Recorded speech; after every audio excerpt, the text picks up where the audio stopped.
Hello. Okay, let's get rid of those. Right, okay. So I'm afraid that having just woken up, I haven't been able to properly attend to the talks which have taken place earlier in the day. But I hope that I can present what might be an alternative to a dependency grammar style of parsing, or in fact, any form of parsing hitherto. So this is it's actually very old work. This the vector parser is stuff which I did 20 years ago. I had been working at a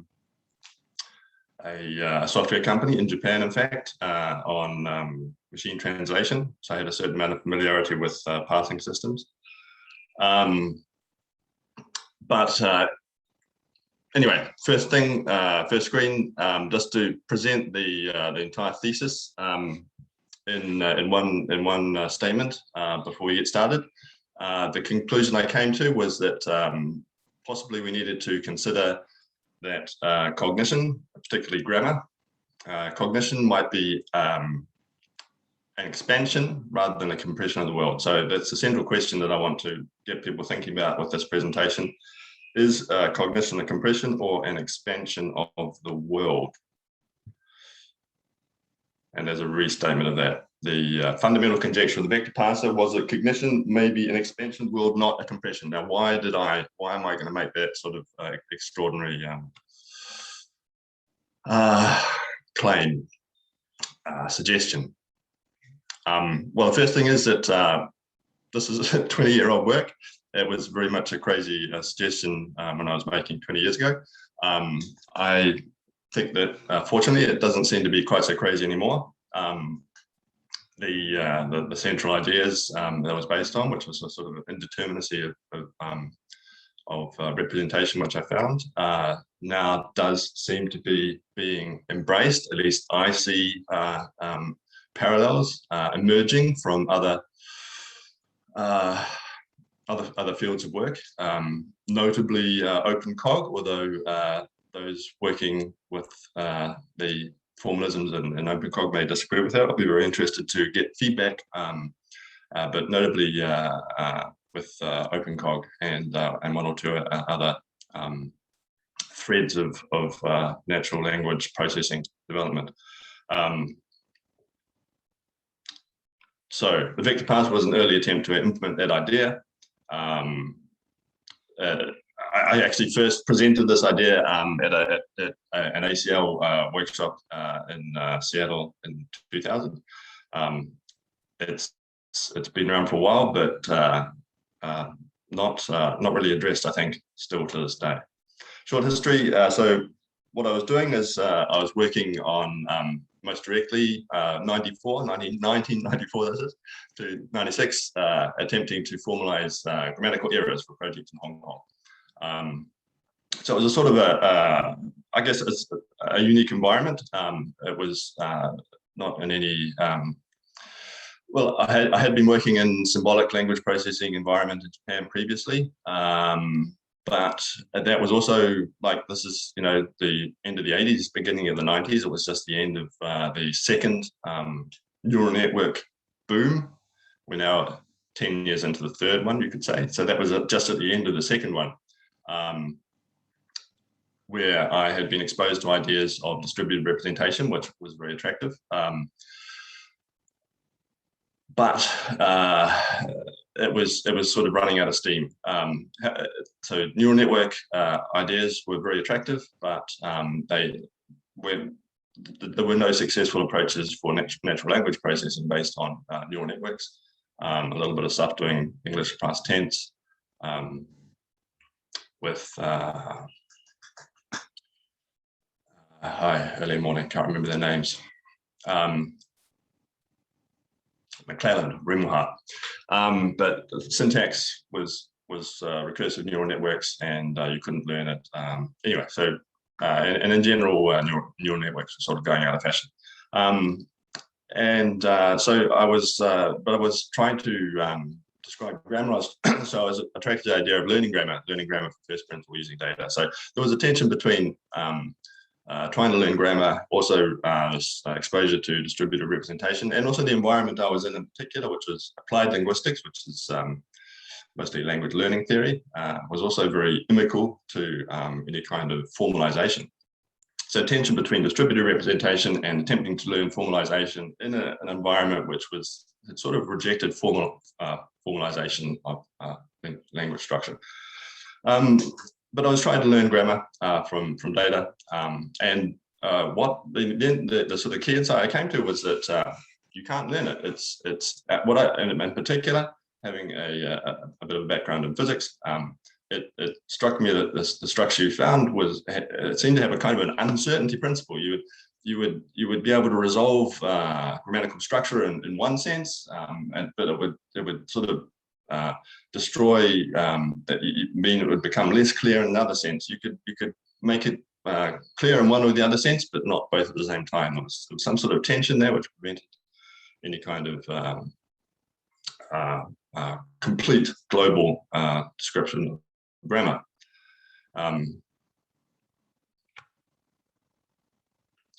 Decided that grammar can't be learned, and that remains the central conjecture of the vector parser. There's a tension between different groups, which uses a kind of uncertainty principle, and you can find sort of echoes of this in different parts of linguistics, in particular. So people I came across after Paul Hopper has a theory called emergent grammar. The grammar was constantly being produced; it didn't exist. And then later I found actually sort of echoes of the whole sort of tension between different perspectives idea, meaning that grammar was unlearnable, which dated back to Noam Chomsky, which I'll call the Chomsky schism. So there's other threads of that thought, which I'll also touch on later a little bit, but not understood mathematically in linguistics. Okay, so I was trying to learn grammar, and I decided that what I found was a kind of an uncertainty principle in grammatical description. I decided that grammar can't be learned. So I was trying to think that what this would mean for parsing in particular, or grammatical description. And so, yeah, grammar can't be learned, but there's a flip side to that you can get expansion. So the idea of trying to learn grammar is that you're sort of trying to compress, the a variety of grammatical forms into a grammar. You're trying to make a smaller description. But if it can't be learned, what you do get, if you have an expansion, you have a flip side that grammar can be put together in new ways all the time. And actually, this is kind of a feature, not a bug. I hope that I will make that convincing. So the idea that patterns expand is not new, at least not for the last 30, 40 years. We know that there are patterns which grow all the time. And there was an existence proof for this was Gosper's glider gun, a pattern which clearly expands because it keeps on pushing out gliders. So we know that there are patterns which expand all the time. So it's the fundamental maths of something which can continue to expand is possible. Okay, but learning, not expansion, still dominates AI in 2021. Why is that? I say even after 10 years of deep learning. So there's relevance to deep learning. Anyway, so brief overview, try to split it into 4 parts. I'll give a quick worked example of the vector parser in particular, this 20-year-old implementation, which I put together back in the late 90s, actually. And then I'll So that's the content, and that's the content of the paper I submitted. Which was a fuller description of that, the paper I presented back at the 2000 NAACL. Then I'll try to relate that to more recent work, so we can see what I think it means in the context of what's been happening more recently. So I'll try a quick work example. I'll try and relate it to secondly. I'll try and relate it to deep learning and transformers in particular. And then I'll try and relate it to what I see as parallels which are developing in other work, notably parallels that I see in more recent work in OpenCog, and also work by the likes of Bob Koch, notably. And then I've got a little bit of a one more thing at the end, which looks into the future, which I'm quite keen on. So first of all, quick overview of the vector parser in particular. This idea that grammar might not be able to be learned or compressed, but maybe you can look at it as an expansion, and that gives you more power to describe language. So it depends on pretty much the same insight that I think really all machine learning still depends on, and it has for decades. There's also described to Firth, I think, as you'll know a word by the company it keeps. But this is pretty much the same sort of statement that this attributed to Zelig Harris. Notion of interchangeability, that constituents of the same type can be replaced by each other. Distributional learning. You see what context the word occurs in, and you try and assign it behavior based on that. Traditionally, try and abstract categories based on that.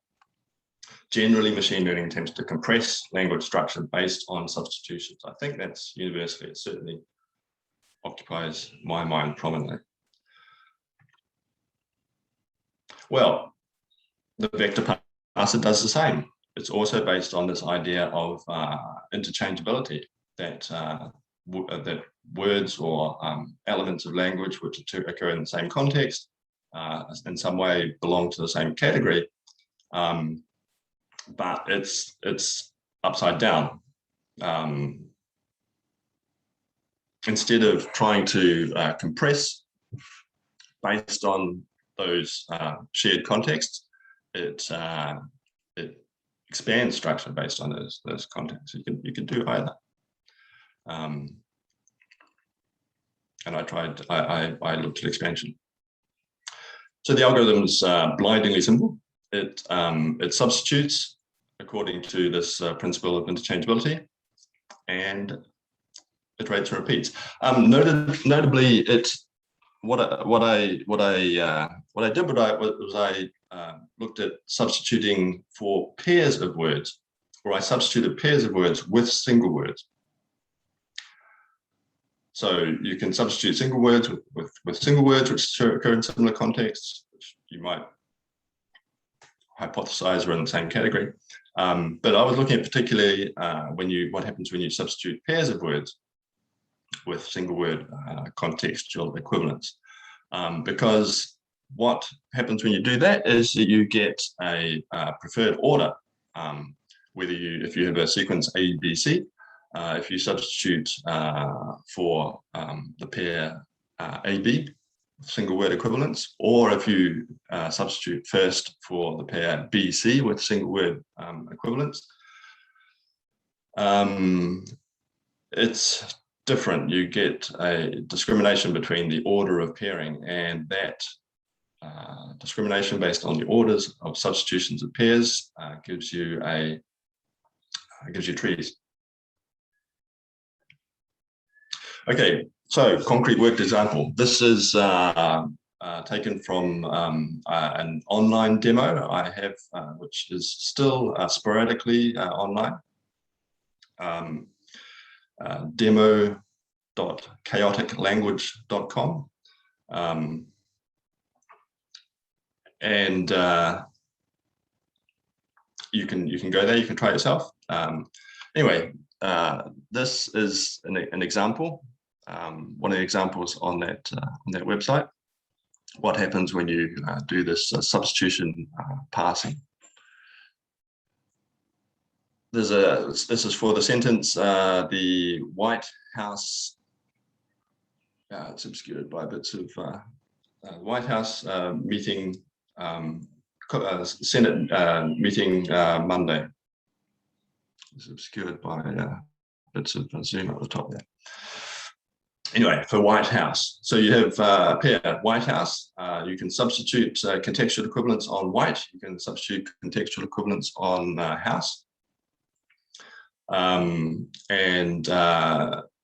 Then for pairs of those, you can then substitute based on context and find that in a reference corpus, the corpus you're basing this whole grammatical description on, you can find that things like pairs like White House can be substituted for by single words, and the entire list on the left, but in particular single word substitutes like Senate being one, Earl for whatever reason, JSP, which I believe is Japan Socialist Party in the corpus I had at the time, Salah. So anyway, single words. You can substitute that pair, White House, with single words. News conference, White House news conference Monday. You can similarly substitute for that pair and single word contextual equivalents or occurring in similar context to the words news conference, meeting, report, committee, and a lot of other things, a lot of other words too. A lot of it is noise. You get a lot of noise. The trick is to isolate what is the useful substitutions. But you get, so for pairs, you get single word substitutes. So news conference substituted with words like meeting, report, committee. So we've got White House had single word substitutes, Senate, Japan Socialist Party. News conference had single word substitutes, meeting, report. And in the normal process of grammatical learning, you might say that these single words belong to the same category as pair. It might be a noun phrase. But we're expanding. We're not trying to abstract anything like a category for noun phrase. We're just creating an ad hoc category for these pairs as we go. So we have pairs for White House. We have pairs for news conference, single word equivalents for those, and then we can combine those single word equivalents, and we have another pair of words, and we can do the same. Iterate. We can substitute for that pair. And amongst other examples, ones I've isolated there, so pairings between Senate report, Senate committee, give us single word equivalents, JSP again, the strong Japanese focus here, the Diet and the LDP, Liberal Democratic Party, I believe, of Japan. So these are political single word substitutes by substituting by shared context for White House news conference. So you've actually abstracted the category, single word category, for the noun phrase White House news conference, which the best elements are single words like Japan Socialist Party and LDP. And so just continuing for the full sentence for completeness, you can find combinations of that with the word article. So the Japan Socialist Party, the Diet, and you can find combinations of that with Monday. So it's and the point is to find the largest substitution set for a path of those pairings, and that the largest resultant set from a path of pairings selects that path of pairings and selects that pass. So the pass, which first pairs White House and first pairs news conference, and then pairs White House news conference with the article the, and then pairs that entire noun phrase with the adverb of time, I guess you call it Monday, is the best pass, and it's done on the basis that the largest number of substitutions occur for that path of pairwise substitution with single words. And you get a, so it generates a tree for the path of pairings. Simple as that. It's basically the same as grammatical induction, machine learning of grammar. It's just that it does it at runtime, and it does it at runtime because I'm conjecturing that grammar expands structure, that because of this tension you get between different perspectives, dependent on in particular sentences, dependent on context, these expansions, these groupings are not compressions, they're actually expansions of the language. So you get groupings, and the groupings give you structure, but they can't be learned because they're essentially infinite. They continue to expand. So we get structures, and when we assume that, or when we accept that, then these classes don't have to be global. So it overcomes the problem that you get complex or global conflicts between different compressions. Everything else is the same. So as I say, I have a demo which has been online for a number of years, intermittently, depending on whether I bother paying for the server. And remember, it's 20 years old. It's not particularly robust. I don't think it's had intensive testing with intensive use. It may simply collapse if more than 2 people use it at the same time. But it's up at the moment, and I'll try and keep it up in the next few days at least, so people can poke around with it if they like. So that is the okay. So yeah, here's the demo online. So that is the just a brief outline of the vector parser itself. So, basically, it's same ideas as grammatical induction, based on substitutability, with the simple change that I conjecture that the grammatical structure may actually be an expansion, that it can't be compressed to a smaller description. The language itself is possibly the smallest description of itself. Right, and reflecting this initial insight I had that when you try and learn grammar, you get a sort of a macro quantum uncertainty principle. So now, yeah, so second part, I wanted to compare that with current state-of-the-art deep learning transformers. How does deep learning deal with this? It ignores it.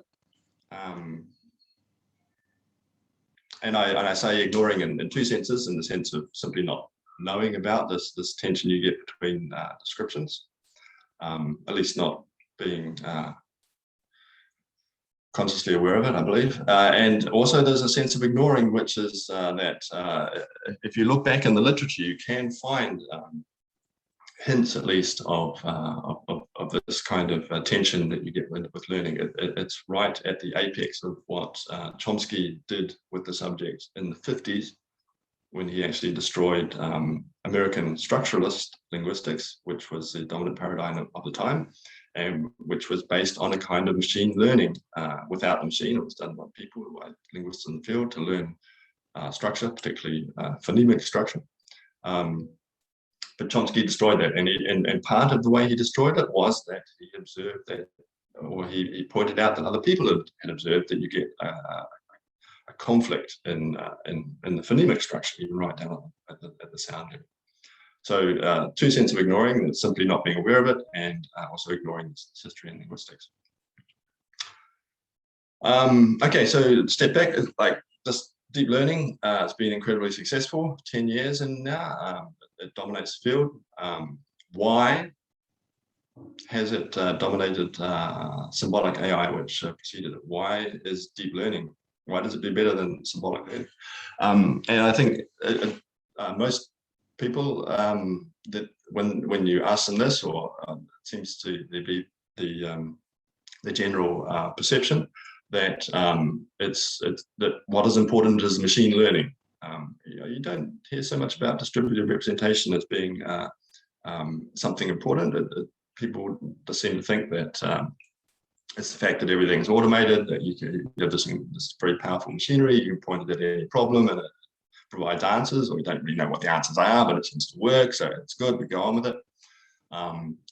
And it's just the machine learning. But if it's machine learning, then why not symbolic machine learning? I don't see any focus on distributed representation. Why is distributed representation better? I don't. Has that been addressed theoretically? I haven't seen theoretical analyses of why distributed representation has been so tremendously much more successful in machine learning over the last 10 years than machine learning of symbolic representations, like linked grammar to me, for example. Instead, what you get in deep learning is people just come straight out and say it. In the recent Stanford paper proposing transformer models as a new foundation, that they be relabeled foundational models. Right on the abstract there, like 2/3 of the way through the abstract jumps out at me as a statement that, yeah, these things are great, we need to make them the foundation. Actually, we currently lack a clear understanding how they work. We don't know how they work, but we think they should be foundational because they're really good at doing all these surprising things. Deep learning, it lacks theory. Is indeterminacy the hidden theory of deep learning? So I was proposing that grammar might be an expansion rather than an accretion. How is that seen by deep learning? Deep learning just simply doesn't address it. We don't know why distributed representation works better than symbolic representations. Could this be the reason? Could the reason be that there's an indeterminacy, a sort of an uncertainty principle tension between different learned representations, and that distributed representation by its nature is better captures that. We're not aware that that's why they're working better. They work better, but the reason they're working better may be that distributed representation captures that tension between different clusterings of data. That deep learning is actually a sort of a retreat from learning. You say you're learning, but actually you're going into distributed representation. So it's less compacted, less clustered. So do they work better than symbolic representations? Exactly because a lot is left distributed and not learned. Suggestion. Is deep learning moving forwards, backwards? Like constantly facing the problem, trying to learn, but what works is when they step back, when they have not symbolic but distributed representations, when they have not fewer but more layers. And when you think about it, more layers is less structure. I mean, how many layers do you want to have? You have 100, 10,000, million, a million layers. What do you got? You got a network. You got less structure. We have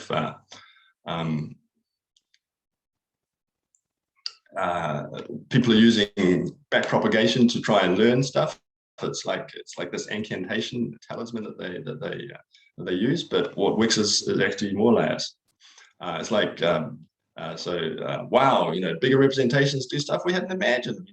People are astonished at what enormous parameterizations like GPT-3 achieve. They say, wow, we never imagined it could do this sort of stuff.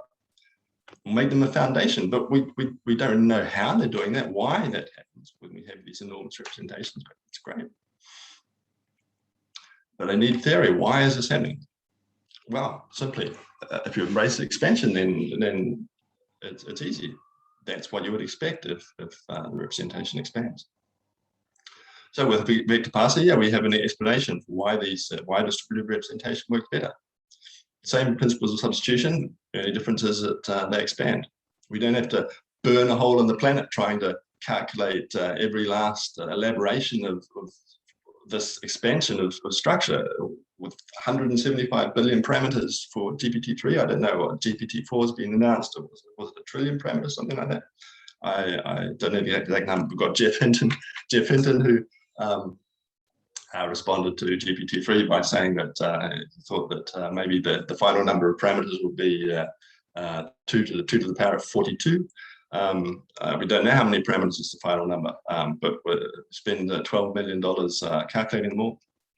We don't need to do that. If we accept they expand, then we can expand them as we go. We don't need to imagine that they should all be captured in one enormous processing job beforehand.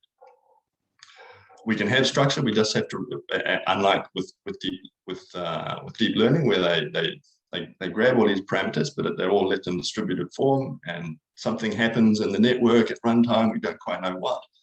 We don't know what the structure for it is. We don't know how to interpret it, to the theme of this workshop, interpretable processing.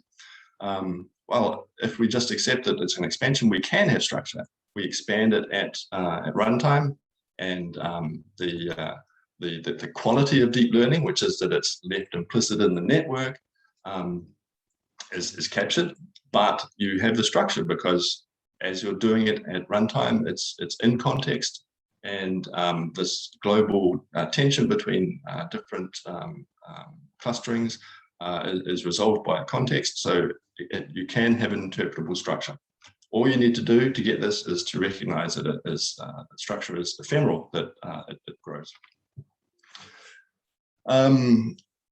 So I mean, in the context of deep learning, I think that this expansion, that cognitive structure might be an expansion of the world, could be the missing theory for deep learning explains why distributed representation works better, and actually give us structure for that those distributed representations. But deep learning does not give us structure at the moment. What it does do is that it gives us semantic losses. Famously, GPT-3 is producing some fascinating semantic losses, or substitutions for phrases or elements of data. So they don't give. So deep learning doesn't give you, or transformers in particular don't give you structure, but they do give you semantic losses. And the vector parser also generates semantic losses of a kind. Also, it comes from successive substitutions. Is that the same as what's happening with transformers? You tell me. So the vector parser also generates semantic losses. It's very crude. I think my database was actually 40 megabytes was the size of the database I used to build this thing back in year 2000. Not 800 gigabytes like this one I looked up. It's a GPT-3 clone, I believe, Luther AI.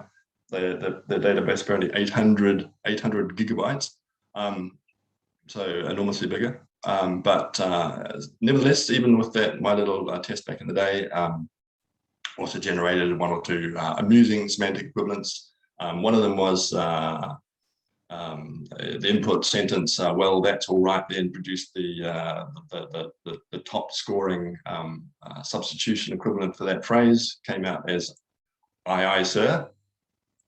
Amused me greatly. And we'll just quickly go through how semantic losses are generated in the vector parser. This is the tree which is generated for that phrase. And how does it generate them? Here's a result.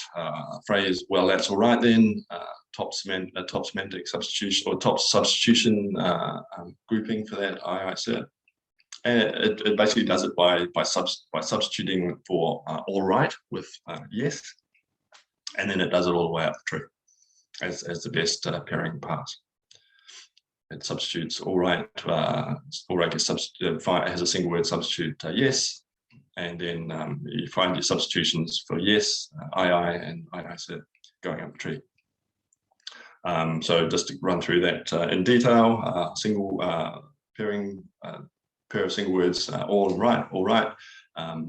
You see that amongst the single word substitutes, one is okay, another is yes, picking the yes, and pairing between substitutes for that and using this yes substitute for all right.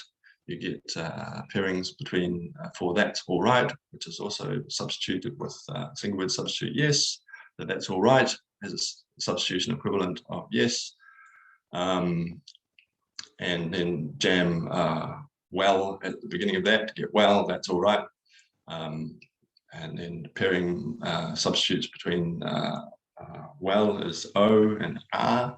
Anyway, you get a pair o yes, r yes, with and that has a pair word substitute actually of I, and taking then on the end has substitution pairing I set.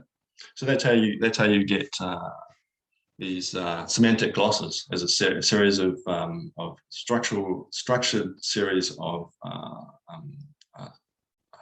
word pair substitutions. Well, that's all right then generates IISA.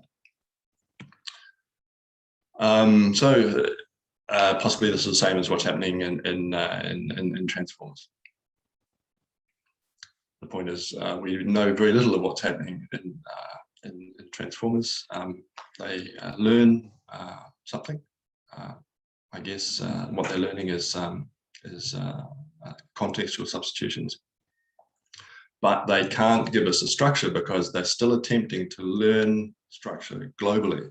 And in their attempt to learn structure globally, what works best is if they simply leave everything distributed and do it ad hoc at runtime. But with transformers, we can't see what's happening ad hoc at runtime.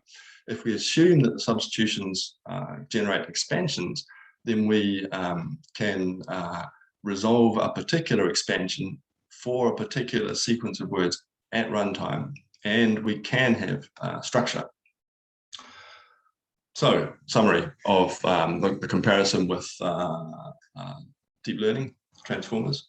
Potential benefits of an expanding model is that you can get structure.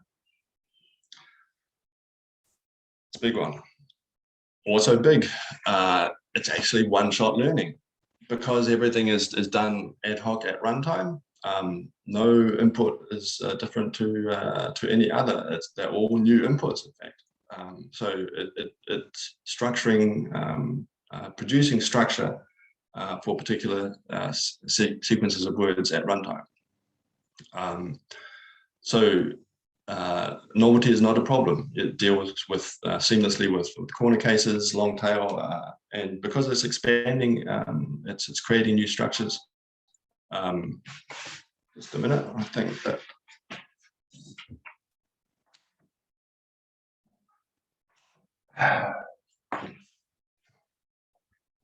Did my power off last night?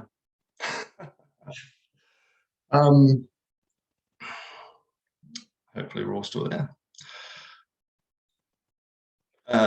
It's because you've got expansion. Expansion is novelty. It gives a model for creativity and has implications for things like free will consciousness. So you get a concept of time because you're breaking up novel sequences into new objects, and succession of objects actually gives you a kind of a sense of time, a succession of objects being time. So benefit structure deals seamlessly with one-shot learning. It doesn't need enormous data because you don't need to do everything beforehand. You don't need to address every possibility beforehand. So you don't actually need enormous amounts of data to squeeze out all structure in pre-processing. You don't need to spend enormous amounts of money on the compute time to calculate all structures in pre-processing. And it offers a theory why distributed representation works better than symbolic, and the theory is undecidability. So the indeterminacy of representation, that perhaps these things cannot be abstracted globally in a single way which is complete. So potentially simply changing our perception of the problem to go from trying to abstract grammar to compress it, to that grammar may be an expansion of the world of observed language, provides a theory for why distributed models work better, why deep learning works to the extent it does work. So that's the contrast with deep learning. Probably the same thing, but deep learning as things stand, distributed representation as things stand, ignores undecidability. They work backwards the whole time, thinking they're compressing, but actually constantly expanding. And because they ignore it, working backwards, they don't know how to move forward. They don't know what to do to embrace structure. When in fact, what they need to do is embrace the idea that structure may expand. Embrace the idea of expand, you can have structure, and you can have distributed representation. Okay, so that was section one was a brief overview of exactly how the vector parser works. 2 was comparison with deep learning. Third section I want to push here is comparison with what I say. I see these green shoots of embrace elsewhere in the field of AI for indeterminate structure. That this idea is happily, it does not seem to be any longer totally crazy.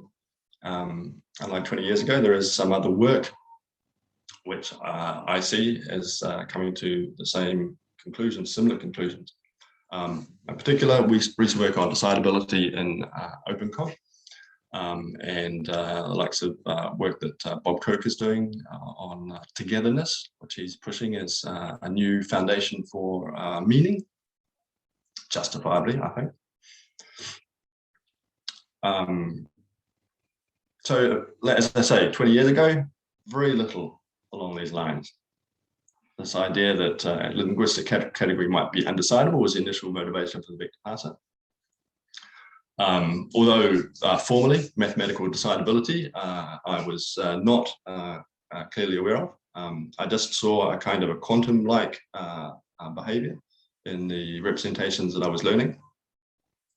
And I expressed that in this paper, as I say, first in the 2000 at this workshop, that syntax and semantics may be the production of ad hoc arrangements of examples, so that may expand that the minimal representation for language may actually be the language, and it simply gets bigger. It's irreducibly distributed. And in particular, I attempted to implement this by representing categories using vectors. So I did find, so I'm looking at other analogs to this work. And so I'll work my way up to what's happening more recently.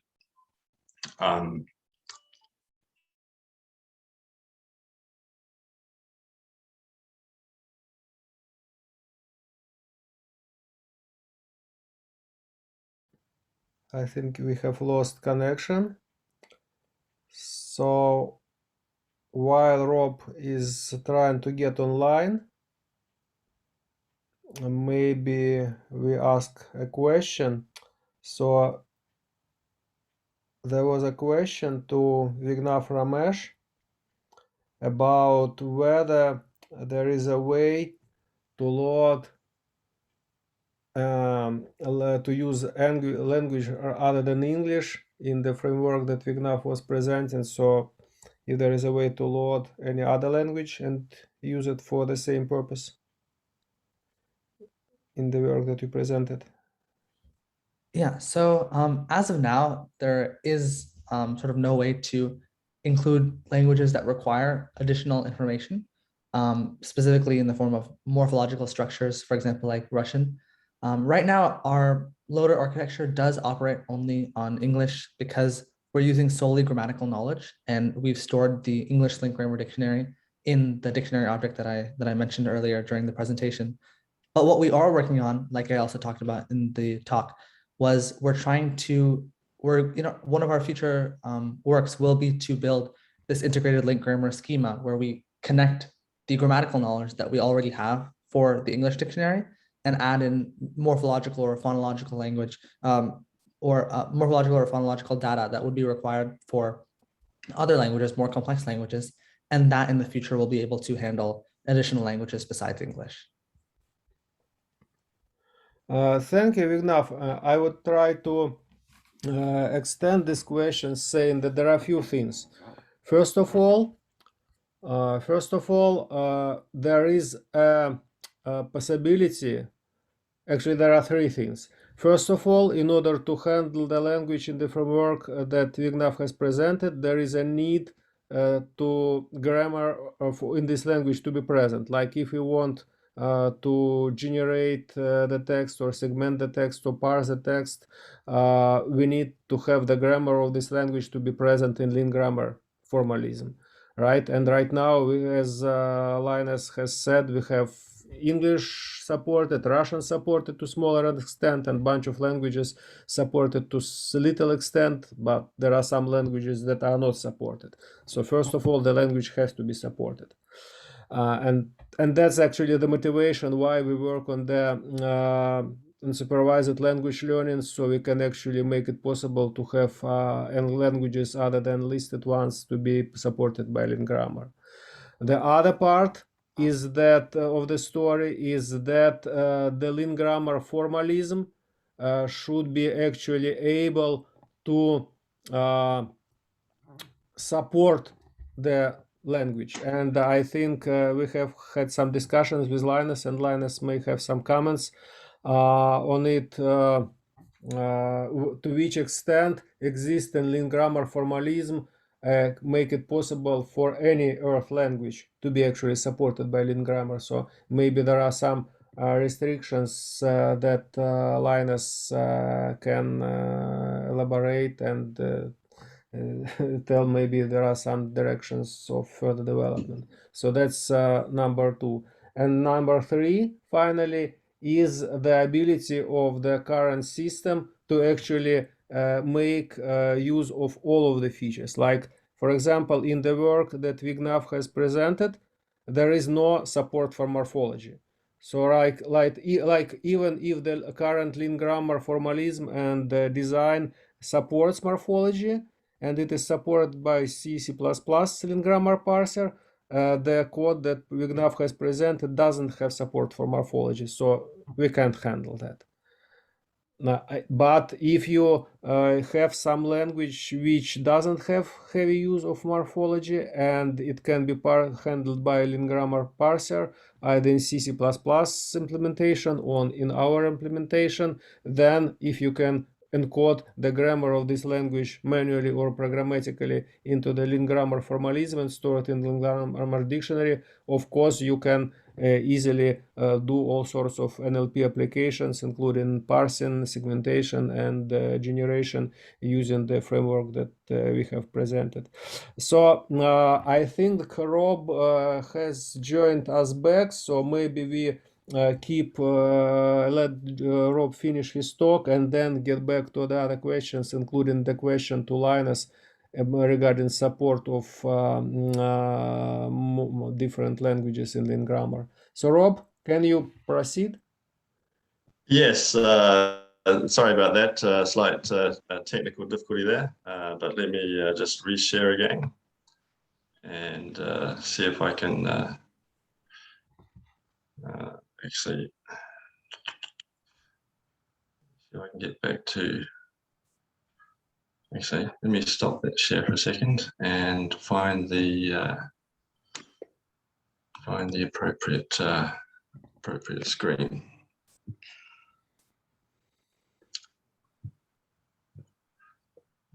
Present.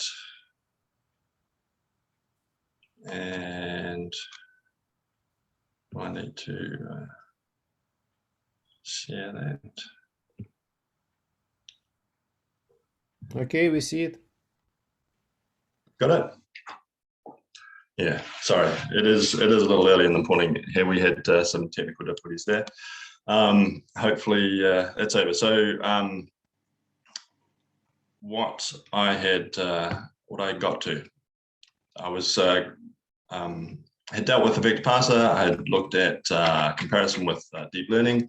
Now I'm trying to relate it to other work in the field and outside the field, looking at this kind of this incompleteness, this tension between descriptions, which I was suggesting means that we had to look at grammar as an expansion.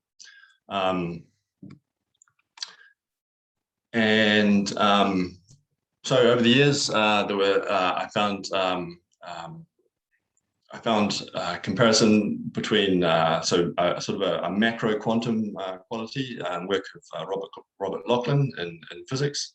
That it was suggested to me that what I was saying was similar to ideas from in Hofstadter's Gödel, Escher, Bach, which lead me to look more closely at mathematical incompleteness, leading to category theory. I also stumbled on this observation of indeterminacy at the core of what I'm calling the Chomsky schism in linguistics. As I say, that Chomsky destroyed the dominant paradigm of linguistics, which was a kind of a machine learning paradigm back in the 50s. And I found discussions of that in a historical retrospective by Fritz Neumeyer, for instance. Sid Lamb contributed some work that he did at the time, suggesting that what Chomsky asserted, which was that grammar, I mean, Chomsky actually said in the 50s, this was the big thing that created the controversy. He said that grammar cannot be learned. It's incredibly relevant to machine learning. This was a result from linguistics back in the 50s, where people found that there were these conflicts in learned representation. They contradicted. And this was part of Chomsky's argument that grammar cannot be learned, and on which he based universal grammar at the time. So for those with familiarity with linguistics, they know that Chomsky's universal grammar is one of the two pillars of the subject. It's a pillar which divides the subject, because the other pillar is separate with and it projected. It moved further towards data, but also both of them moving away from structure. So there was this parallel back in the history of linguistics, formal linguistics. You'll find that, I mean, formal linguistics makes almost no contribution to machine learning. Why? Reason, they rejected formal learning of structure back in the 50s, and they've never re-embraced it. That's theoretical linguistics. And in particular on that schism, that divide that Chomsky created in the 50s, it's amusing that both I see a parallel that both Gödel and Chomsky thought that what they observed or what they were pointing out in their respective fields, they both thought that it pointed to the existence of external oracles. Gödel, I believe, thought that it meant that there must be proof for a separate God, because you needed God to decide between these things which were undecidable. And Chomsky decided that there must be this external oracle in the form of a universal grammar, which was simply coded into our genes, and which enables us to decide between all these indeterminate possibilities which you find when you try and learn grammar. That's why Chomsky set the field on the path of trying to find this universal grammar that they went through about 5 or 6 iterations over a period of 40 years. I don't know where they are now. I think the last one was principles and parameters, or a minimalist approach, I think was the last iteration of So I did find some parallels, but not within, I think it was largely, well, I found it was ignored within AI itself, but I was finding parallels for this indeterminacy outside of linguistics, outside of AI, machine learning. Now, finally, I do see signs. So Bob Koch's togetherness, which is a sort of a quantum or category theoretic formulation for grammar, based on work done by Lambeck, I believe, pre-groups, something like that. And also in OpenCog, and I'll be very interested to get feedback on my interpretation of this. Embracing category theory or insights from category theory into atom space. So I see this as progress, because in 2010, this was not a factor in OpenCog, as was told to me by OpenCog Dev in 2010. Clearly, there's a lot of work being done in natural language processing, but this is primarily an engineering task. I don't see how it relates to questions of decidability. That's 2010. But just recently, a particular PDF I came across recently, Linus Bepsis Mariology 2020. In the remaining chapters, the sheaf construction will be used as a tool to create AI representations of reality. Whether the constructed network is an accurate representation of reality is undecidable, and this is true even in a narrow formal sense. So this is progress. This is a change. This is looking at the relevance of these results for formal undecidability, for indeterminacy of abstraction. Relevance of this for linguistics too. This is what I think we need to embrace. This is what I saw back when I first conceived the vector parser, and what I still don't see in AI, what I think we need. But we've got progress. I see parallels.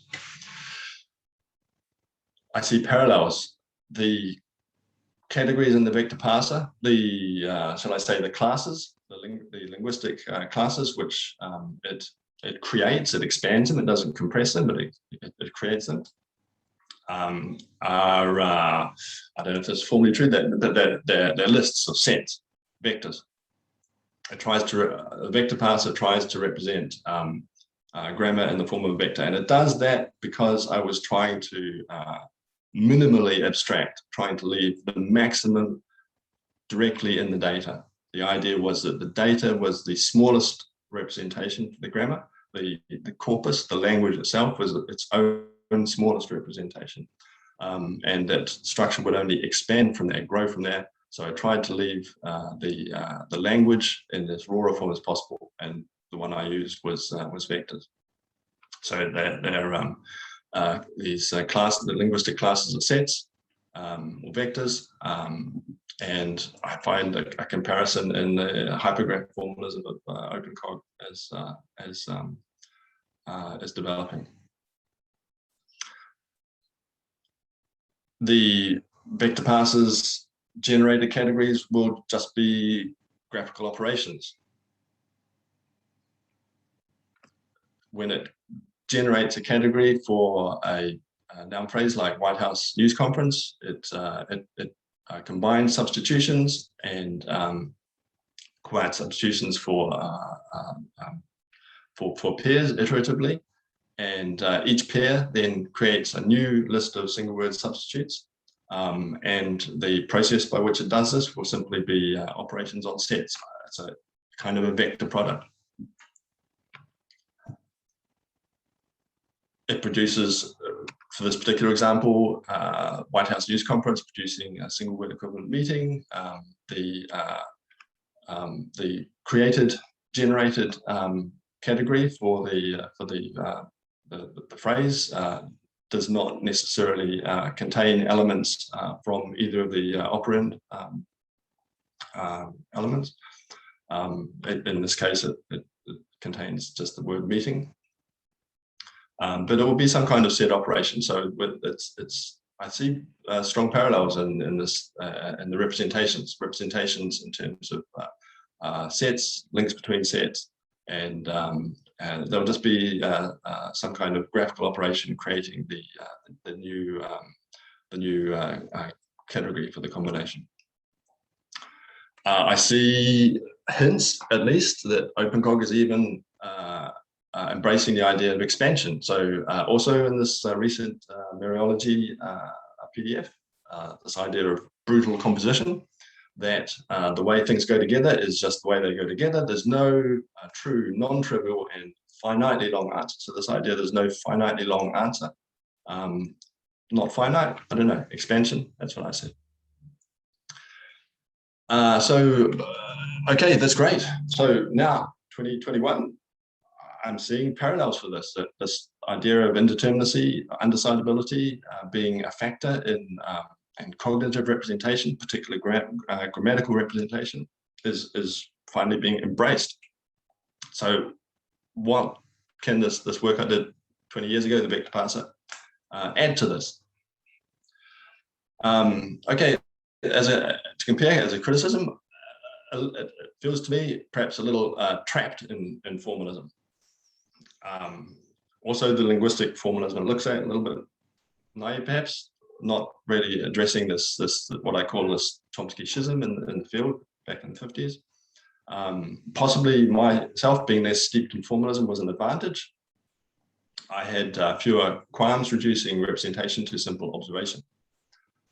If representations reduced to a network, why not keep the original network of observations? So that's how I would contrast in this new work. I love it, and it's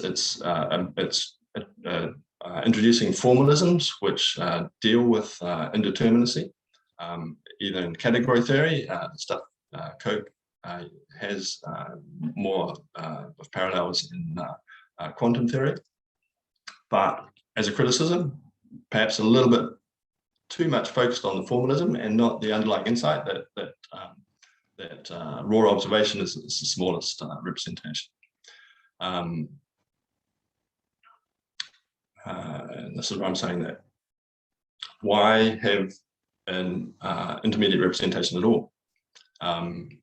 Some habitual forms perhaps, but the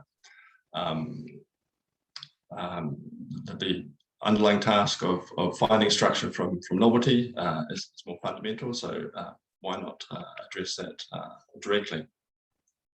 I see that these new formalisms, they're very pretty, but it seems to sort of be doubling the work. That first you have to find this indeterminate formalism, and then you've got a lot of work actually resolving the indeterminate formalism for a particular context at runtime.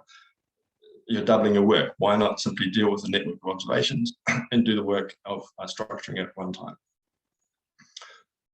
Why struggle with atom space at all? So that's a contrasting of what I see in OpenCog now. Although I might modify that from the time I wrote this presentation, that I actually think that what the vector parser may be generating is a kind of atom space, in fact. So it may seamlessly integrate with atom space, but it be a way of maybe can be seen as a way of generating atom space. But anyway, I feel that we need to deal with directly with the observations rather than focus too much on abstractions, even if these abstractions are these beautiful formalisms for dealing with indeterminacy. So that was sort of more directly addressing what I'm seeing in more recent work in OpenCog, to more directly address what is coming out more recently with Bob Koch's togetherness. He's got some nice funding, I think, with his quantum computing solutions for grammatical analysis. And there's a particular paper which is very nice. He has a paper from quantum foundations via natural language meaning to a theory of everything. I mean, it's grand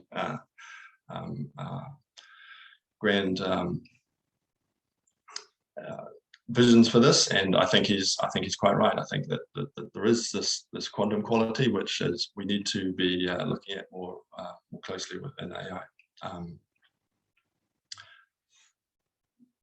as a quote from that, quantum theory naturally carries over to modeling how word meanings interact in natural language.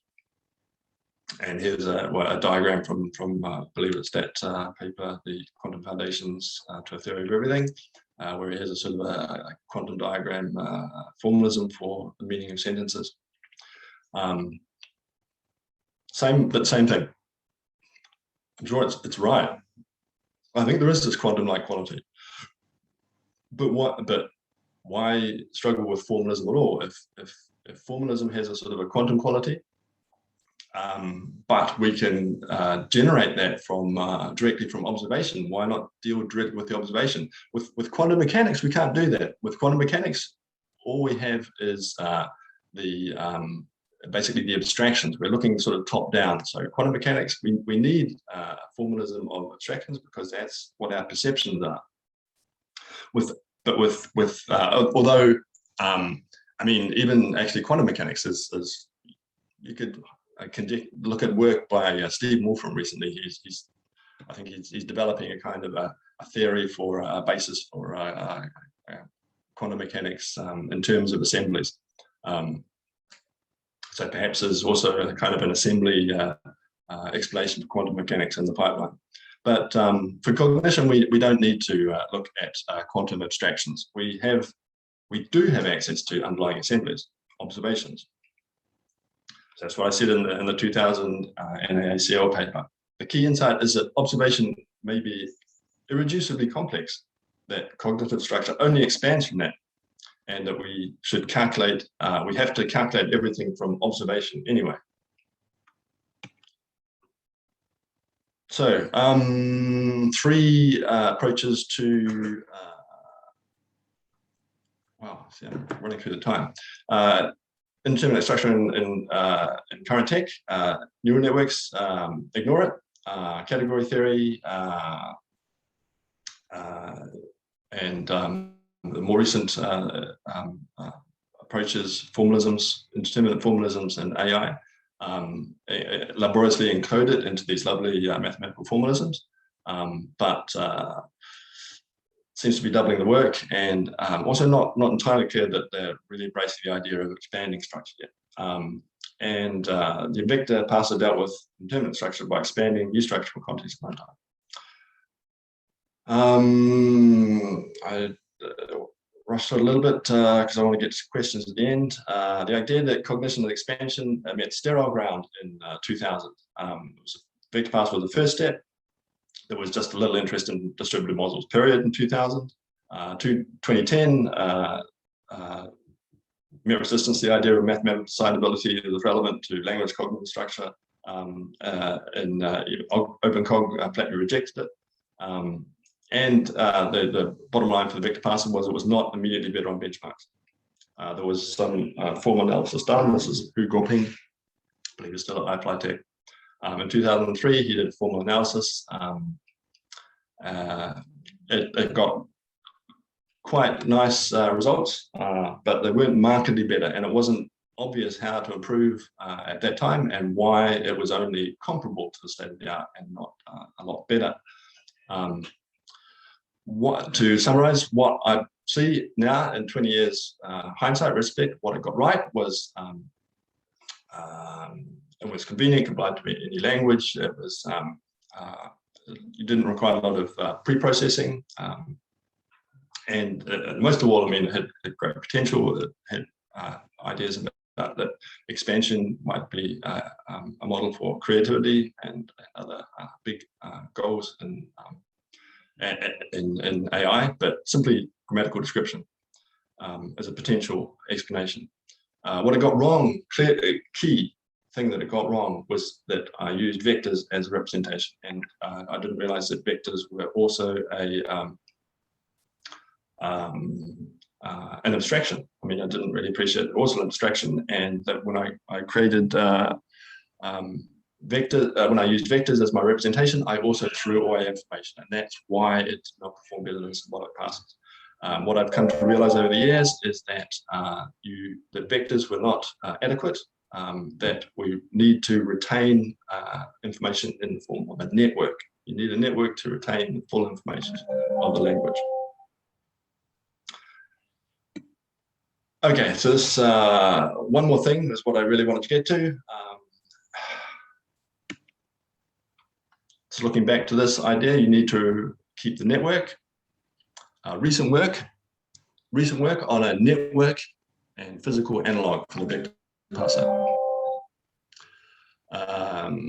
So for a long time, I was looking for a physical analog or visualization of a cross product to demonstrate how the vector parser was generating new structure. Then I found this paper, Network of Integrated and Fine Neurons for Community Detection in Complex Networks. And that introduced me to the idea that oscillations may correspond to substitution groupings. Obvious in retrospect, looking at graphs and substitution groupings, it's obvious that this is a graph of a small sentence with substitution groupings. And it's obvious that substitution groupings, because they depend on shared context, and oscillations will also, in a sequence network, will also depend on shared context, that oscillations may be comparable to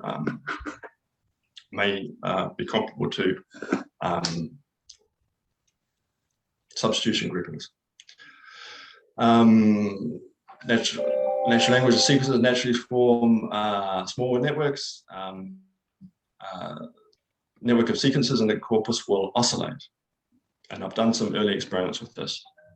The experiments done with Brain Simulator 2 by Charles Simon, nice GUI interface. Thanks, Charlie. You can jam sequences into BrainSim 2 relatively easily. The GUI gets quite crowded.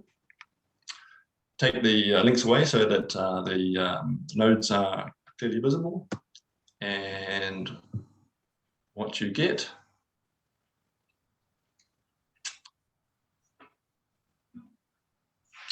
is oscillations.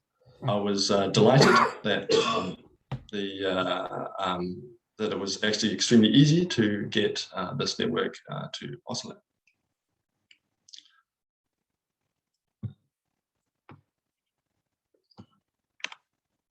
And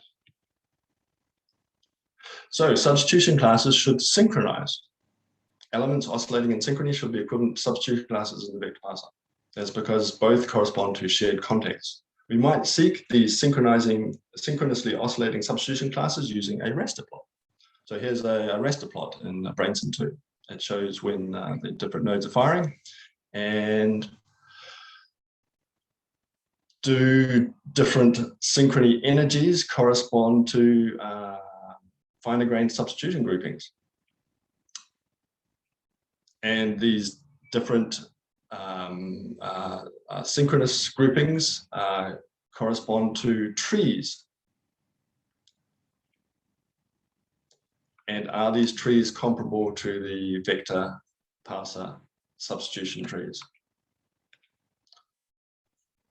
Still speculation.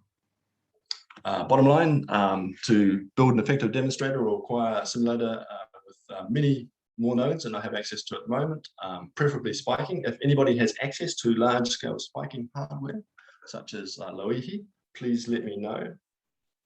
I very much want to try this at scale, this network oscillation structuring at scale. There you go, guys, just on 8 o'clock. What have we got here? Hello, you still hearing me? Yeah, we're here. I think we are going to wrap up soon to move on to the questions and answers part. Yeah, I mean that's a presentation. I wanted to squeeze in that network representation part at the end there, because that's the bit I'm excited about. And if anybody wants to collaborate on that, I'm very interested to try. But yeah, if we have any questions, I'm very happy to answer them if we have time for it now quickly. Okay, thank you, Robert. Actually, your talk brings it back to the question that I was asked by Sergei Terehov after my own talk, and the question was like, why do I think that the grammatical category and grammatical role of the words in the sentence is important, which seems like you are trying to answer that that's not important. But then let me make a few comments on that before asking some questions, and before Linus provides multiple comments on this.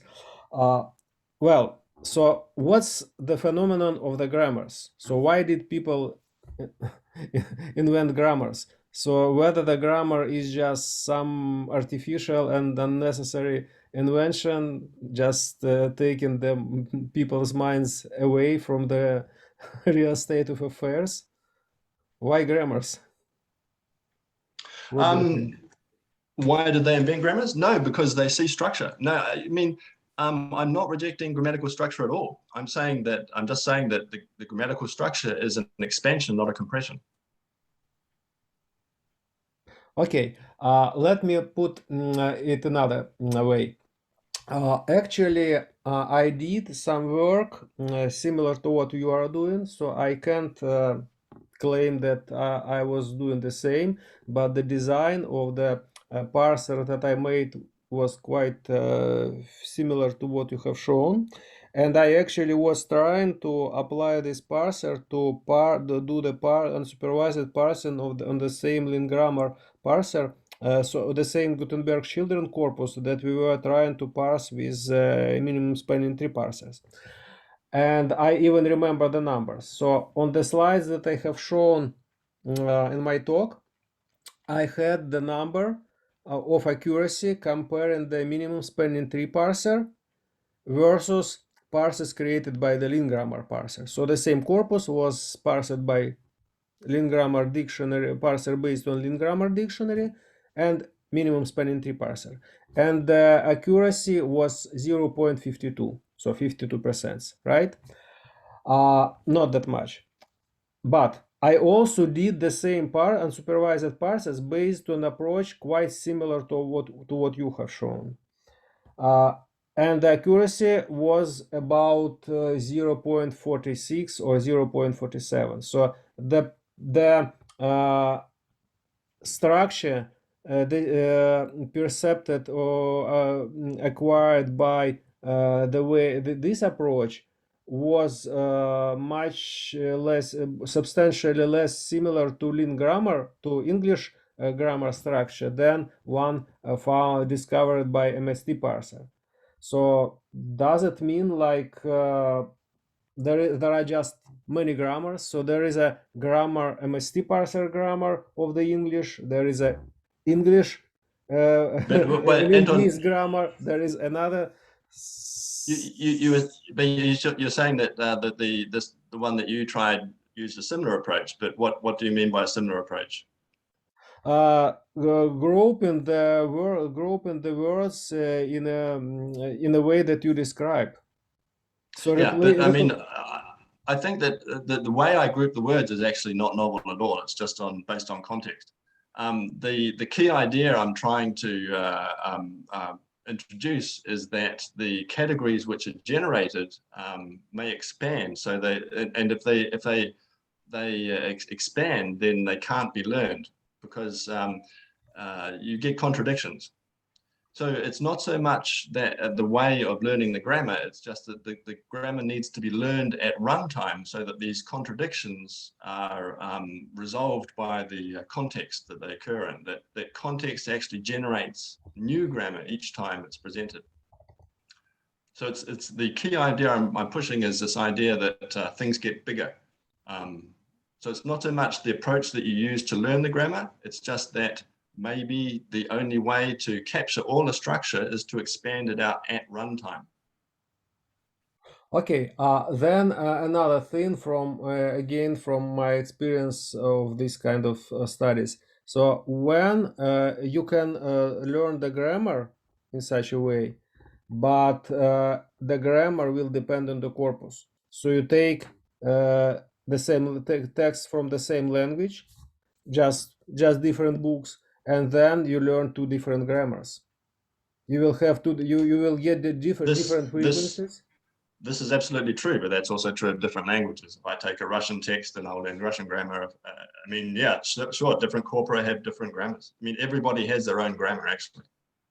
Okay, so then that means that every person in this meeting and in the population, each of us have their own individual grammar, and it's just a matter of luck that we understand each other, right? No, it's not luck. I mean, they're individual, but they're not completely different. There are differences of degree. So, I mean, Russian grammar is not completely different to English grammar, but it's sufficiently different that we can't usually understand each other. But English grammars also differ, but usually that doesn't mean that we misunderstand each other. In particular, I'm saying actually though that every time we speak, we actually are creating a new little bit of grammar. Every new sentence, every new way of saying things, it adds a little bit to it expands grammar creatively on the basis of what exists. But the only full representation for what exists is the corpus of the history of your observation of the language. I'm saying that actually the only full description of a language is its body of use, and that every time that we individually use a language, we create a new little bit of grammar. And this way of looking at grammar gives us the potential to do that, because if grammatical structure is an expansion, then it means that we do have the possibility that we can create new grammar, and actually that's why languages can drift. Thank you. Linus, do you have any questions or comments to Rob's talk? If you can unmute your microphone. Linus, you are not on mute, so you should be able to talk. We don't hear you.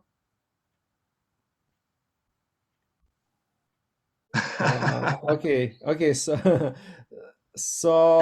God Rob, is casting judgment.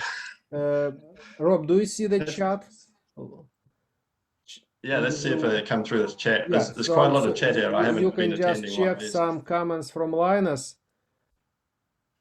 and try to answer. And while you are doing this, there is a question from Sergei Terehov. Sergei, can you ask your question while Linus is trying to set up the microphone? Thank you very much, Rob. Thank you very much for your presentation. Actually, before I ask my question, Anton, how much time do we have for that question? Well, I think we have about 50 minutes. Oh, okay, thank you very much. So actually, I just want to tell a small story about how Russian people are actually learning English in schools. They learn English for 5 years, and the formal training is all about grammar. So tables, rows, things and so. And tiny fraction of pupils after finishing high school can actually speak. Most of them can't speak. Most of them can understand, but then they don't speak. I follow a different way. So I have no idea what the correct grammar is. But since I am not a native speaker, you can easily catch in every sentence I pronounce the errors, right? So immediately catch. If I ask you where exactly I made an error, you should actually stop and think, okay, he did things after second word, he missed some article, and then used the mix of tenses, and also mixed English with American style and so on. So people don't speak this way. You can easily immediately catch my errors. That's actually thing about language. But my question is about expanding and compression. If you expand something, if you bring us a structure which is really expansion of something, it leaves so broad too much rooms for a particular way words can be mixed in a sentence, which were never used by people. So every expansion actually is just how to store information. That's why transformers are mostly about how to store, and neural networks is about how to store. You can actually freeze activities of several neurons and pick them all and remove the rest of the network before them, and actually they produce output exactly from the activations they have.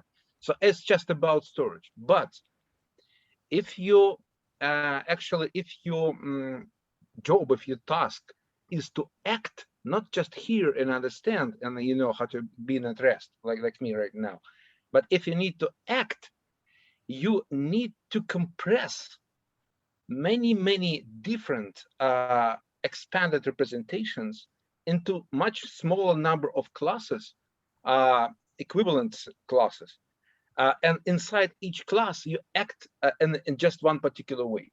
So many things are combined in classes, in which inside those classes, things are indistinguishable. So when you act, you actually compress. That's why learning is always about compression.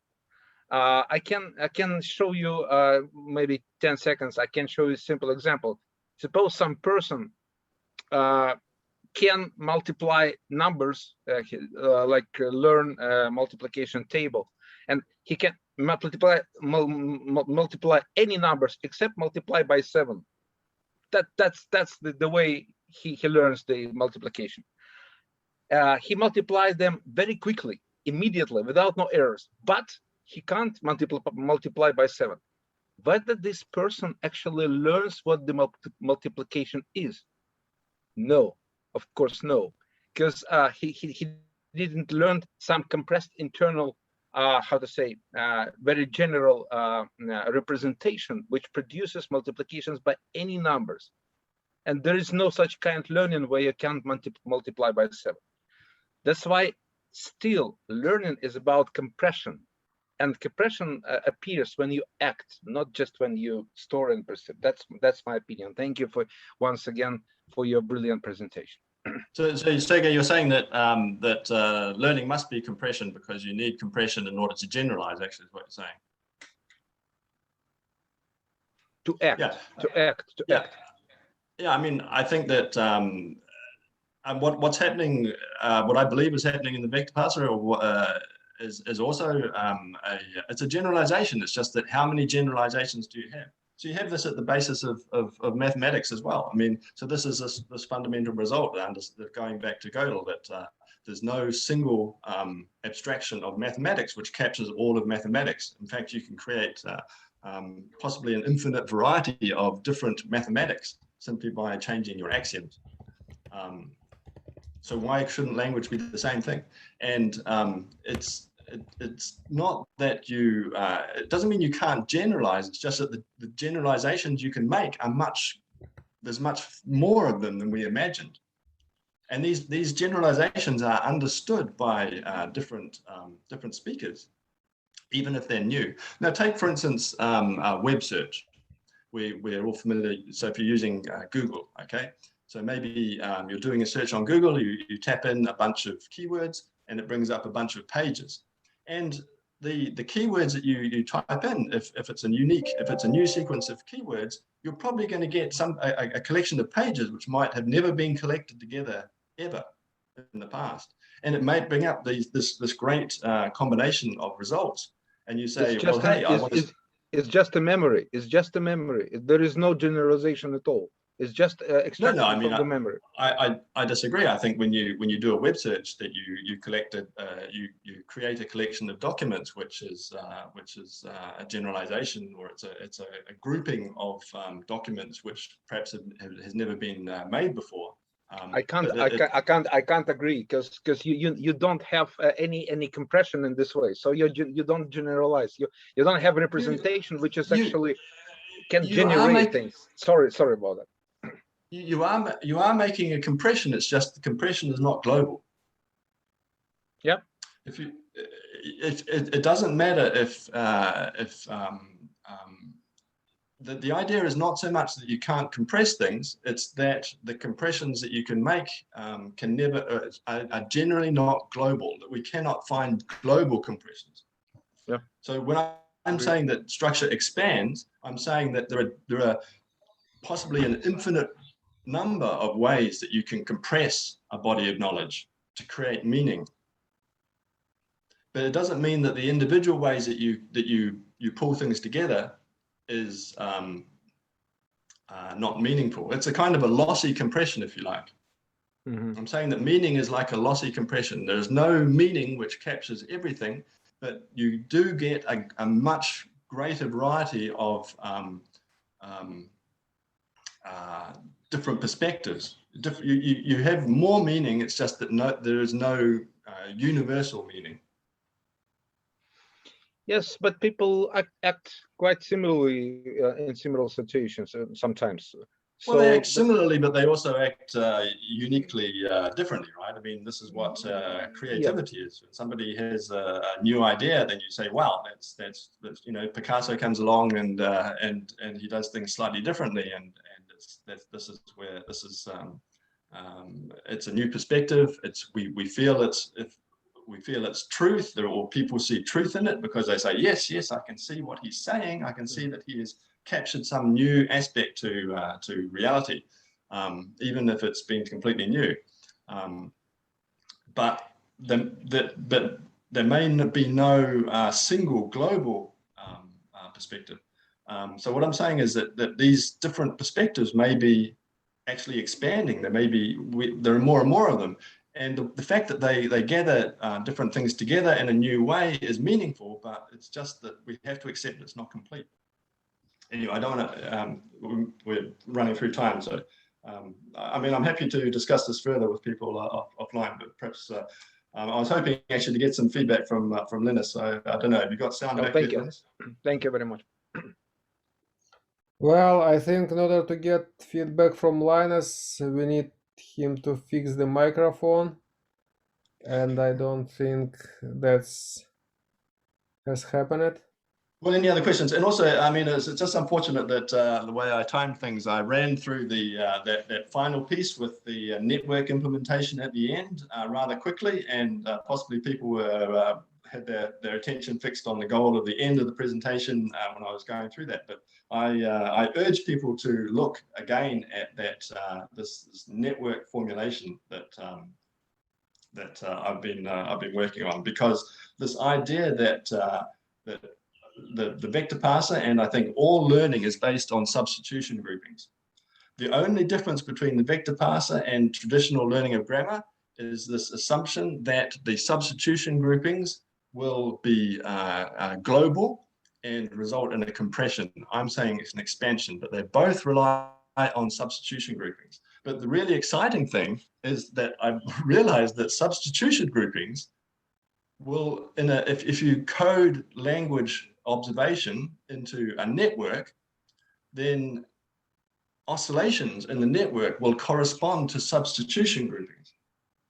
So we may be able to find substitution groupings for language by coding sequences of language into a network and simply setting the network oscillating.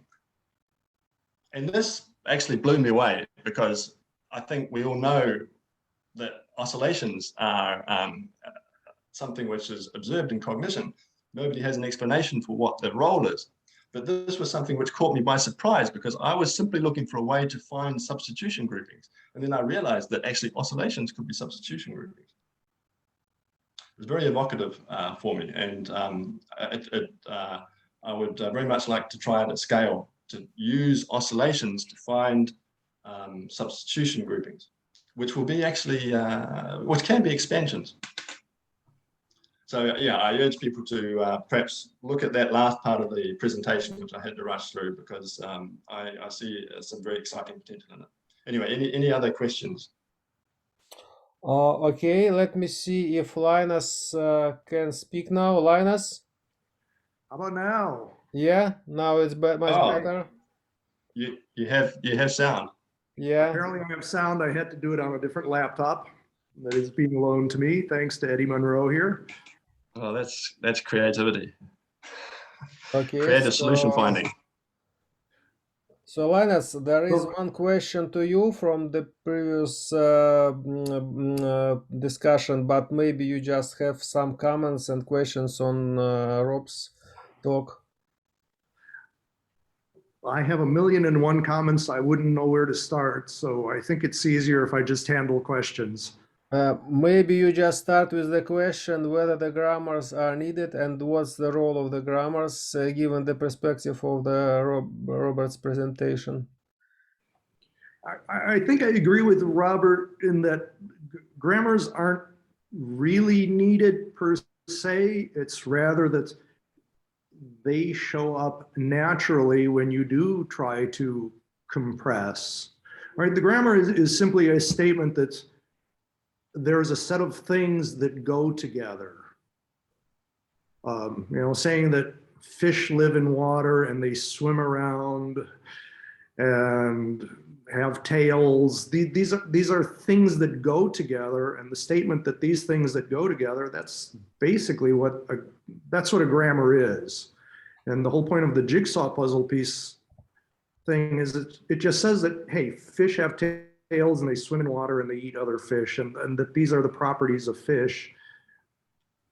And the jigsaw connectors simply tell you how they connect to those related items. But that's what a grammar is. And if you look at what Bob Koch is saying about his quantum grammars, or if you look at other grammars, that jigsaw puzzle paradigm is convertible to head phrase structure grammar. And there's hundreds of papers on how to convert this stuff. I mean, they're eye-wateringly dense and boring papers, but all these different conceptions of grammar boil down to the same thing. All right. I mean, I agree totally with that. The question I want to bring attention to is whether any of these grammars are global, whether you get this tension between different perspectives, a sort of uncertainty principle where it's true that one thing is true and the other thing is true, but they can't both be true at the same time. Oh, well, okay. First of all, I agree. Yes, every speaker has their own conception of how their language works, of how English language works. I mean, everybody speaks it slightly differently. Everybody constructs sentences slightly differently, and so on. But as to contradictions, I mean, yes, common sense is self-contradictory. I mean, a lot of our modern political problems, you ask people, it's like, why do you not need to get the vaccination for COVID? And they'll give you some answer. Why do you not need to? And then you dig down deep enough and you find out it's self-contradictory what they truly believe in. No matter what they believe in, it's self-contradictory. You drew the example of postmodernism. Right? That you can construct any narrative from the world, and that there's no way of distinguishing between them. In fact, only power distinguishes between them in the postmodernist perspective. Well, no, hang on. No, postmodernism is not saying you can construct any narrative. What postmodernism is saying is that you cannot be guided by this 17th century idea of rationalism when you look at what people are saying. If you think that all speakers are rational and always tell the truth, you'll fall under the wheels of propaganda. Why do they say that? You'll have liars will trick you. What postmodernism teaches you is how to look at the meaning in between the words, to deconstruct sentences into parts where you can try to figure out what the speaker is actually saying instead of just trusting the words. Do you think that truth is a decidable problem? Okay, no. Okay, so one of the early things that the postmodernists did with linguistics, right? Postmodernists are the guys who invented corpus linguistics. They said instead of trying to do parsing and grammar, right? They were anti-Chomsky, right? Instead of trying to do parsing and grammar, they said, no, let's take a bunch of sentences which have the same words in them and stack them up one over the other so that the words line up. And the words, when you line them up in a window of 3 or 4 or 5 words wide, and then you get to read the rest of the sentence and find out. Is it a decidable problem? Is it a decidable problem which one is correct? Which of those stackings is correct? Or do you get contradictory stackings?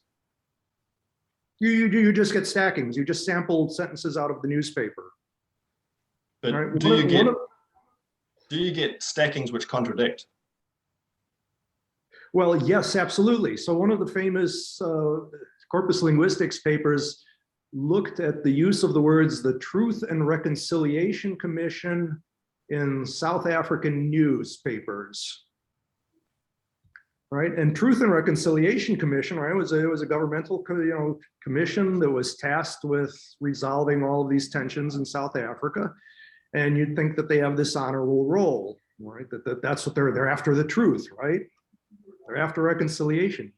When you look at how those sentences taken from newspapers, how they actually talk about it, you find out that that commission was really about hiding the truth and not reconciling anything. And it becomes clear only when you look at hundreds of sentences which use those words and compare those sentences one to another. So you can stack things in different ways, and it's not a decidable problem which way is the correct way to do it. There's just different ways of doing it. Well, stacking, I just meant listing all the sentences that you clipped from a newspaper. I'm not trying to be highbrow here. I'm just saying, just listen all those sentences that you clipped from the newspaper that have that phrase in them and read the rest of the sentence. So I'm just trying to get at this idea that anytime you try and abstract or you try and group things together to create a meaning, that there are different ways of doing that. And in general, it's not decidable which one is true. Sure, I mean, and if it's not decidable, then we have both are true. And if both are true, then you've expanded truth. Well, okay, so this corpus linguistics thing started, I mean, it dates back to the dawn of personal computers, right? I mean, it was just people messing around with computers back when they had a megabyte of RAM in them. You can trace it. Yeah, I mean, you can trace it back. I think that data-based linguistics dates to pre-Chomsky with the structuralists, the American structuralists, and they were finding phonemes in particular. And Chomsky really killed that. And he killed it for about 10 years. And as you say, only when people started to get access to computers which could handle data, then they started looking at learning again. And I think that it was the Brown corpus was the first corpus, and then people started trying to use databases to find interesting things in language again. And Chomsky completely rejected it. He still completely rejects it. You can look at Chomsky talking about deep learning, and he's scornful. He's statistical stuff. We need to find the objective truth in the language organ, because statistical approaches are totally unconstrained. Chomsky's a smart guy, but in this particular case, I think he is mistaken. Well, I agree totally. I think he's mistaken, but I think that the observation he based that on back in the 50s was a good one. He found these contradictions. Anyway, I mean, he killed it, and then he killed it for 10, 15 years. But as you say, corpus linguistics took off then when people had computers, but they forgot these old results. Oh, okay. I want to clarify also, the Brown corpus is something quite different than the corpus linguistics idea of a corpus. Corpus linguistics, they're just saying and they like newspapers in particular because it's something that lots of people read, right? And they just say, take a collection of sentences that you got from somewhere and compare those sentences to one another. And the person who's interpreting the truth is the person who's reading the sentences. So there's not, all that the machine did was it sorted the sentences out for you. The Brown corpus is something different, and it's actually very misleading. The Brown corpus is also, it's a collection of sentences, but it's marked up with grammatical structure, nouns and verbs and that's right. It was just they were trying to learn, and they were trying to use. I mean, that was I think it was the first corpus. I believe it was the first formal corpus which collected 1 million words. It's just the earliest. And what people did with it, they did different things with it. Yeah, but and I agree that the way that the subject moved was away from structure. That's what I was looking at when I was working with it in the 90s. That really the field was moving away from structure. That structure didn't work. But you need to look directly at the data. But the key thing I want to focus on, where I think that we actually have agreement, is this idea that decidability has relevance for language structure. I interpret this to mean that multiple perspectives are all true, and that means that you get an expansion of structure. It doesn't mean they're not true, it just means there's more than one. And because there's more than one, and that in general they can contradict, we have to find the one which is relevant to a particular context at the time that it's being used. And that means that we have to expand grammatical structure at the time of at runtime, and that's essentially what I was pushing with the vector parser, and with what I think is still not being appreciated today. But I think it's there in the field. I think it exists in deep learning. I think it exists in transformers, but we don't see it because we don't expect it. We assume that it's actually a compression which is working. But what might be working is that these things, because they're extremely distributed, because they have billions, literally billions of parameters that could be combining in different ways at runtime, we don't know because we assume that it's all a compression.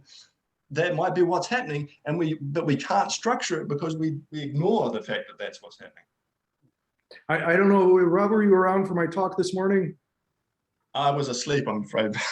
Yes. It was at 2 in the morning, and I'm afraid but I will look at it. But I mean, I'll look at it certainly in recording. I mean, I like what you've been writing. Okay, to refresh very quickly, I actually addressed that question directly. What I tried to say is that what they're not doing with their network is it can be factorized into a sparse part, to several sparse parts and a dense part. And the talk explains exactly what the sparse and the dense parts are. And the problem with the neural net guys is that they don't know how to perform that factorization. But if you do a symbolic, and I sketched a symbolic statistical approach, if you do a symbolic statistical approach, you know precisely how to do that factorization, and you can pick out these components, these concepts of, saying, here are the nouns, here are the verbs, here are the subjects, here are the objects. Here's the predicate, here's the action. All of these things start popping out.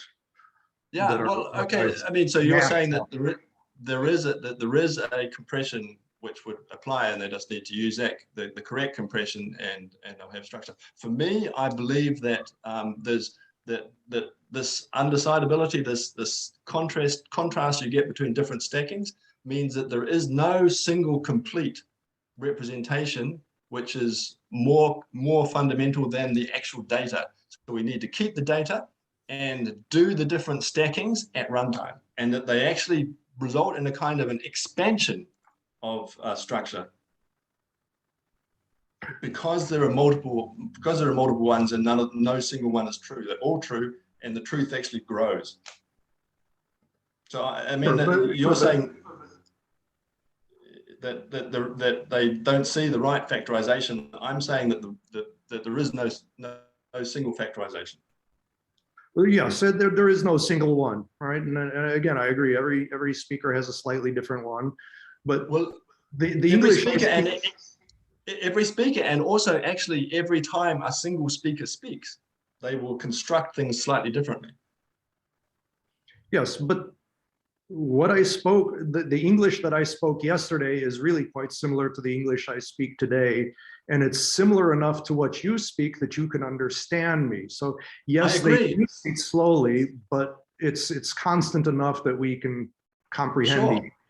Sure, it's just that I think that the cohesiveness of those, the continuity of that is the body of observation, the body of examples. I believe that, and also, I mean, we don't say new things very often. Most people, they say, good morning, how are you? It's repetitive stuff. So we don't actually create new meaning very often. But when we do create new meaning, we combine the elements in a new way. And often and actually always contradict. That meaning always actually is a contradiction. It's always political. There's always a choice in the way that you decide to construe things. And we have to understand these multiple ways of collecting things together, because that's the missing piece of the puzzle as far as I'm concerned. puzzle pieces. I like that. Well, no, I mean it works with jigsaw puzzles. It's and different ways of putting things together, I think.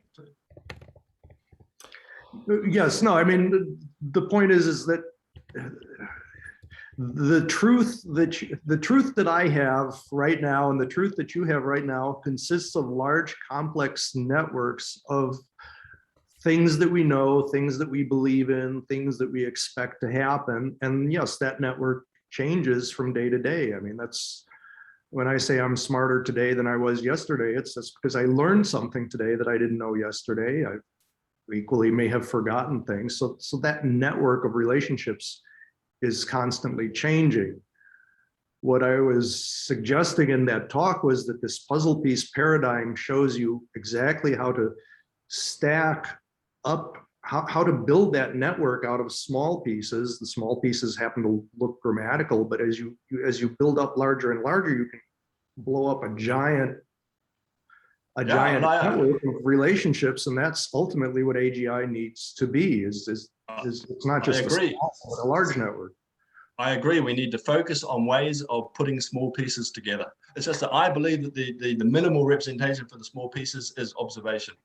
But I agree that we need to look at the different ways of putting small pieces together, because that is creating new meaning. Okay, so may I jump in with one more question to Linus about the applicability of the lean grammar.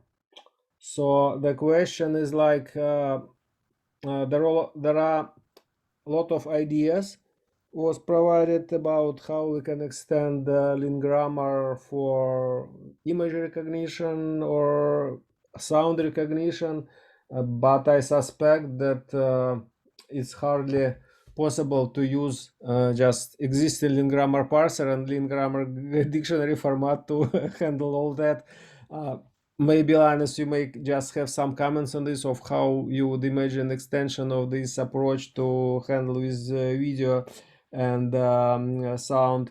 But there is more simple question: if there are any restrictions or possible extensions to support some languages that are not supported at the moment, like Chinese, for instance, or I don't know, whale language.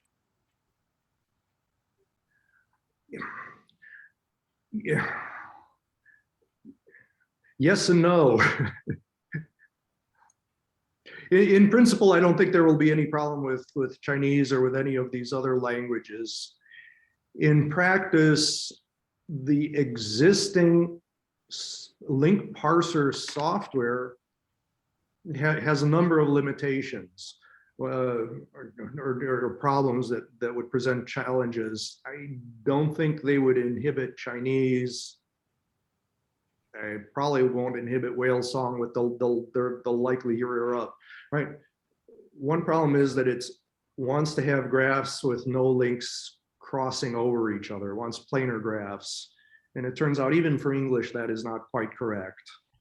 And how to generalize to non-planar graphs and still have it work rapidly, that's sort of an open question. Nobody's really addressing that. It hasn't been important, but that may come up to bite at some point.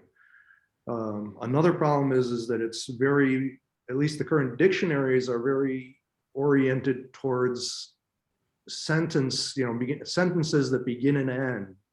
Now there's a way of doing parsing with open, right? In the real world, we want to be able to deal with not just single sentences and sentence detection. We want to deal with entire paragraphs where we might not know where one sentence ends and the next one begins. I mean, my talk right now is a long run-on paragraph, sets of paragraphs with no beginning and no end, right? I want to be able to feed that to the parser and extract things out. Well, today's parser, it can kind of do that if you add on the appropriate beginning and ending sequences, but